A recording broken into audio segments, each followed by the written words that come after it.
भारतीय सिनेमा के इतिहास में कुछ नाम ऐसे हैं जो कभी धुंधला नहीं पड़ते। उनकी कला, उनकी शख्सियत और उनकी उपलब्धियां समय के साथ और भी प्रभावशाली लगती हैं। इन्हीं महान अभिनेताओं में से एक नाम है दिलीप कुमार। हिंदी फिल्म इंडस्ट्री के ट्रेजेडी किंग के नाम से मशहूर दिलीप कुमार ने दशकों तक अपनी शानदार अदाकारी से दर्शकों को मंत्रमुग्ध किया। उनकी सहज अभिनय शैली, गहरी भावनात्मक पकड़ और बेहतरीन संवाद अदायगी ने उन्हें भारतीय सिनेमा का अमिट सितारा बना दिया। दिलीप कुमार का असली नाम मोहम्मद यूसुफ खान था। उनका जन्म 11 दिसंबर 1922 को ब्रिटिश भारत के पेशावर, अब पाकिस्तान के किस्साख्वानी बाजार इलाके में हुआ था। उनका परिवार एक पठान परिवार था जो फल व्यवसाय से जुड़ा था। उनके पिता लाला गुलाम सरवर खान पेशावर और मुंबई में फल विक्रेता थे। 1930 के दशक में उनका परिवार आर्थिक संभावनाओं की तलाश में मुंबई, तब बॉम्बे आ गया। यहाँ उनकी शिक्षा खालसा कॉलेज, मुंबई में हुई। परिवार की आर्थिक स्थिति अच्छी नहीं थी, इसलिए उन्होंने कम उम्र में ही काम करना शुरू कर दिया। फिल्मों में एंट्री और शुरुआती संघर्ष। जब पहली फिल्म और उनके नाम में परिवर्तन। 1940 के दशक की शुरुआत में यूसुफ खान की मुलाकात देविका रानी, बॉलीवुड की पहली महिला निर्माता और बॉम्बे टॉकीज की प्रमुख से हुई। उन्होंने उनकी प्रतिभा को पहचाना और उन्हें फिल्मों में आने का मौका दिया। देविका रानी ने ही उनका नाम दिलीप कुमार रखा ताकि वह हिंदी सिनेमा में आसानी से स्वीकार किए जा सकें। 1944 में दिलीप कुमार की पहली फिल्म ज्वार भाटा रिलीज हुई।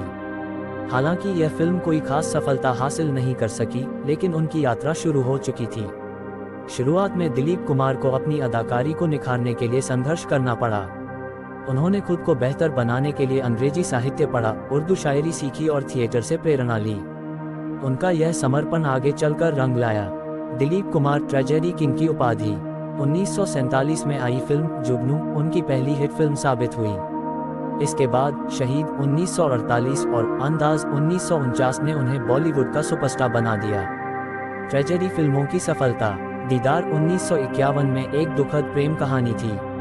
फिर आया दाग 1952 में, इसमें उन्हें पहला film fair best actor award मिला। आगे देवदास 1955 में, इसमें उनकी अदाकारी को सर्वश्रेष्ठ ट्रेजेडी रोल माना गया।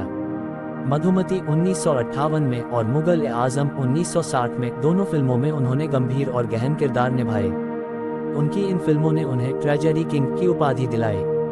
दिलीप कुमार अभिनय में नयापन लाने वाले कलाकार। हालांकि उन्हें ट्रेजेडी किंग कहा जाता था, लेकिन उन्होंने कॉमेडी और रोमांस में भी शानदार अभिनय किया। कुछ हिट नॉन ट्रेजेडी फिल्में जैसे आजाद 1955 में हल्के फुल्के अंदाज में, कोहिनूर 1960 में जिसमें उन्होंने हल्का फुल्का किरदार निभाया, गंगा जमुना 1961 में एक क्रांतिकारी और सामाजिक भूमिका में नजर आए, राम और श्याम 1967 में डबल रोल में उन्होंने अलग अलग शेड्स दिखाए। अब शुरू होता है करियर का दूसरा दौर। 1970 के दशक में बॉलीवुड में नया दौर शुरू हो चुका था। राजेश खन्ना और अमिताभ बच्चन जैसे नए सुपरस्टार्स उभर रहे थे। दिलीप कुमार ने कुछ समय के लिए फिल्मों से दूरी बना ली, लेकिन 1980 के दशक में उन्होंने दमदार वापसी की। उनकी क्रांति 1981 में, शक्ति 1982 में, कर्मा 1986 में और सौदागर 1991 में जैसी फिल्में सुपरहिट रहीं। दिलीप कुमार की प्रेम कहानी भी काफी चर्चित रही। उन्होंने 1966 में सायरा बानो से शादी की, जो उनसे 22 साल छोटी थी। दोनों का रिश्ता बहुत मजबूत और गहरा था। दिलीप कुमार को 8 बार Filmfare best actor award मिला और यह एक रिकॉर्ड था। दादा साहेब फाल्के अवार्ड 1994 में भारतीय सिनेमा का सर्वोच्च सम्मान, पद्म भूषण 1991 में और पद्म विभूषण 2015 भारत सरकार द्वारा, निशान ए इम्तियाज 1998 में पाकिस्तान सरकार द्वारा दिया गया सबसे बड़ा नागरिक सम्मान। दिलीप कुमार केवल एक अभिनेता नहीं, बल्कि भारतीय सिनेमा की आत्मा थे। उन्होंने अपनी अदाकारी से हिंदी फिल्मों को नई पहचान दी और अभिनय में वास्तविकता और गहराई का नया मानदंड स्थापित किया। ट्रेजेडी किंग के रूप में मशहूर होने के बावजूद उन्होंने हर तरह के किरदारों को जीवंत किया और अपने शानदार अभिनय से दर्शकों के दिलों पर राज किया। उनकी फिल्में न सिर्फ मनोरंजन का माध्यम थीं, बल्कि अभिनय सीखने की पाठशाला भी थीं।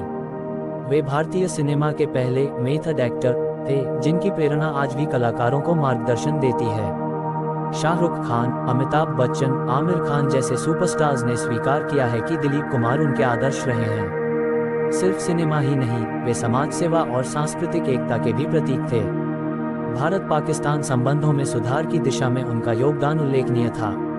98 वर्ष की उम्र में उनके निधन से फिल्म जगत को अपूरणीय क्षति हुई, लेकिन उनकी विरासत हमेशा जीवित रहेगी। एक अभिनेता मर सकता है, लेकिन उसकी कला अमर रहती है। दिलीप कुमार ने इसे सिद्ध कर दिया।